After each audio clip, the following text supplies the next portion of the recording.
নমস্কাৰ Assamese information চেনেলটোলৈ আপোনালোকক স্বাগতম জনাইছোঁ। যোৱা বৰ্ষত DLED পৰীক্ষাত হৈ যোৱা 10টা প্ৰশ্নৰ উত্তৰ। প্ৰথম প্ৰশ্ন হৈছে গেলিলিও গেলিলি আছিল এজন ইটালীৰ জ্যোতিৰ্বিজ্ঞানী যিয়ে এইটো ক নম্বৰ হ'ব লাগিছিল হস্যও হৈ আছে ইয়াত অকমান টাইপিং কৰোঁতে মিষ্টেক হ'ল আপোনালোকে চাই ল'ব। টেলিস্কোপ বিকশিত কৰিছিল 4টা উপগ্ৰহ আৱিষ্কাৰ কৰিলে বিকশিত বেৰমিটাৰ আৱিষ্কাৰ কৰা হাইগ্ৰমিটাৰ। ইয়াৰে শুদ্ধ উত্তৰটো হৈছে টেলিস্কোপ বিকশিত কৰিছিল। দ্বিতীয় প্ৰশ্নটো হৈছে তলৰ কোনটো মানুহৰ বৃকৰ স্বাভাৱিক কাৰ্য নহয়? আমাৰ শৰীৰৰ পৰা আৱৰ্জনা আৰু অতিৰিক্ত তৰল পদাৰ্থ আঁতৰাই পেলাওক।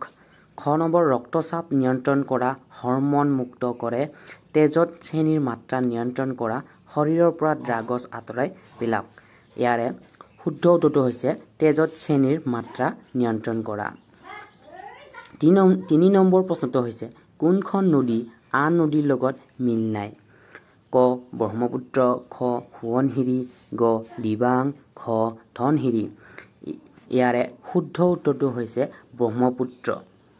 সোৱণশিৰি, দিবাং, ধনশিৰি এইখন উপনৈহে। ইয়াত এখনেই নদী হৈছে ব্ৰহ্মপুত্ৰ।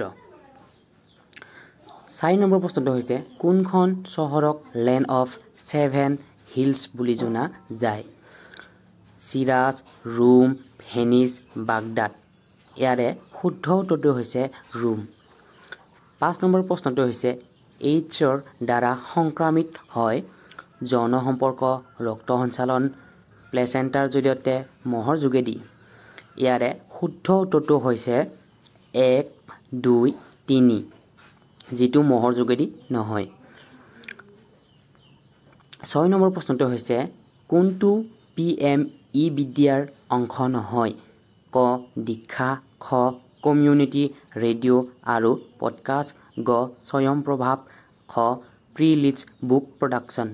ইয়াৰে শুদ্ধ উত্তৰটো হৈছে প্ৰি লিডছ বুক প্ৰডাকশ্যন। এইটো PME বিদ্যাৰ অংশ নহয়। 7 নম্বৰ প্ৰশ্নটো হৈছে উত্তৰ গোলাৰ্ধত বছৰৰ আটাইতকৈ দীঘল দিনটো কোনটো? ক 21 মে, খ 21 জুন, গ 22 মে, খ 21 মে।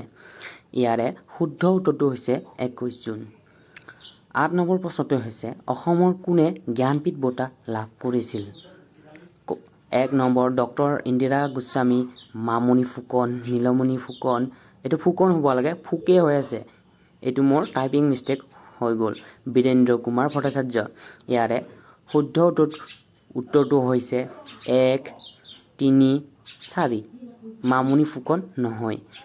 ডক্টৰ ইন্দিৰা গোস্বামী এইটোৰ আৰু এই মহান ব্যক্তিজনৰ আৰু এটা নাম আছে যিটো নেকি আপোনালোকে সকলোৱে চিনি পায়, ডক্টৰ মামণি ৰয়ছম গোস্বামী। মোৰ অকণমান কওঁতে খোকোজা লাগিছে যিহেতু প্ৰথম ভিডিঅ' বনাইছোঁ এইটো। আগতে ইমান এক্সপিৰিয়েঞ্চ নাই, আপোনালোকে এডজাষ্ট কৰি ল'ব। 9 নম্বৰ প্ৰশ্নটো হৈছে CD ৰোমাঞ্চ সংখ্যাগত সংখ্যাত CD কেনেকৈ লিখিব? ক 100, খ 400, গ 500, খ 1000। ইয়াৰ শুদ্ধ উত্তৰটো হৈছে খ 400। আৰু আপোনালোকক এইখিনিতে এটা কথা কওঁ, যদি আপোনালোকক 10ৰ পৰা যদি 100ত লাগে যিটো ৰোমান সংখ্যা আপোনালোকে কমেণ্ট কৰিব, মই নেক্সট ভিডিঅ'ত বনাই দিম। 10 নম্বৰ প্ৰশ্নটো হৈছে NEP 20 নতুন শিক্ষানীতি গাঁথনিটো হৈছে ক 5+4+2+5, খ 5+3+3+4, গ 4+3+3+4, খ এটাও নহয়। এইটো আপোনালোকক হোমৱৰ্ক দিছোঁ, আপোনালোকে এইটো কমেণ্ট কৰি জনাই দিব। আৰু নেক্সট ভিডিঅ' যদি লাগে আপোনালোকক, যদি মোৰ ভিডিঅ' ভাল পায় তেনেহ'লে কমেণ্ট কৰিব নেক্সট ভিডিঅ' বুলি।